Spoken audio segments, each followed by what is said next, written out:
বিরামপুরে সাংবাদিকদের সাথে মতবিনিময় করেছে জামায়াতে ইসলামী। রিপোর্টার বাংলা টিভির ডেস্ক রিপোর্ট। বাংলাদেশ জামায়াতে ইসলামী বিরামপুর উপজেলা ও পৌর শাখার উদ্যোগে উপজেলার সকল প্রিন্ট মিডিয়া সাংবাদিকদের সাথে মতবিনিময় সভা করেছে।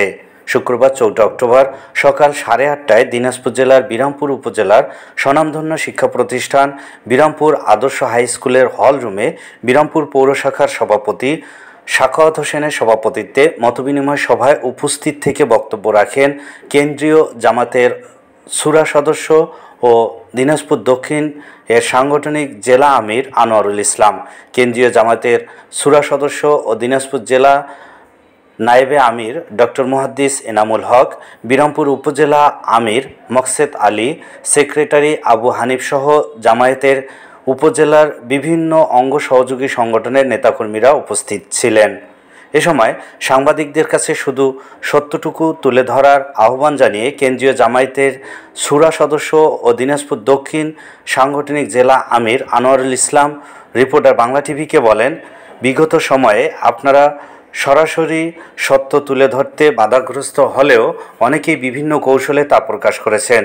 আবার সরাসরি সত্য তুলে ধরে দেশ থেকে বাধ্য হয়েছেন অনেক সাংবাদিক, এমনকি উন্নয়নকর্মী পর্যন্ত ফ্যাসিস্ট সরকারের রোষানলে থেকে বাঁচতে পারেনি, তাদেরও দেশ ছাড়া হতে হয়েছে।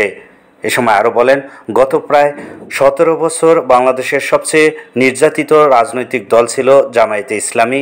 নিষিদ্ধ না হয়েও অসংখ্যবার নিষিদ্ধের হুমকি সহ অনেক নিপীড়ন সহ্য করতে হয়েছে।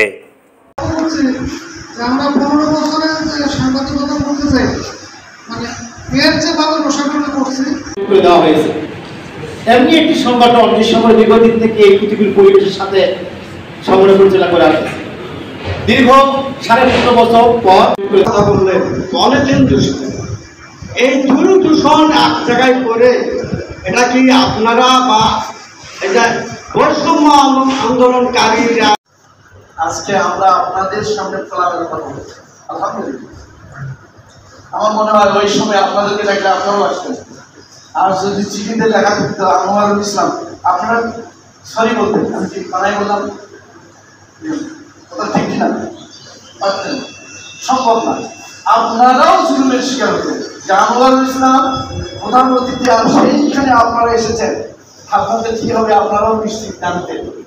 সুতরাং আজকে আমরা একটা পরিবেশ পেয়েছি। আমি এখন আপনাদের কাছে অনুরোধ করতেছি, খুব খোলামেলা কথা, সেজন্যই এই জাতির পরিবর্তন, সেই জুলুম নির্যাতন নিপীড়ন, সেই অনিয়ম, সেই দুর্নীতি ফেলে দেওয়া হয়েছে। এই ইঞ্জিনিয়ার উদ্দেশ্য হলো 2/3 মেজরিটি অর্জন করা। উদ্দেশ্য হলো এই 2/3 মেজরিটি অর্জন করে বিচারকদের ঘাড়ে বন্দুক রেখে যেই সিঁড়িতে ওই ক্ষমতায় গেছেন, ওই সিঁড়িটা ভেঙে ফেলতে হবে। বলেন সিঁড়িটার নাম কি?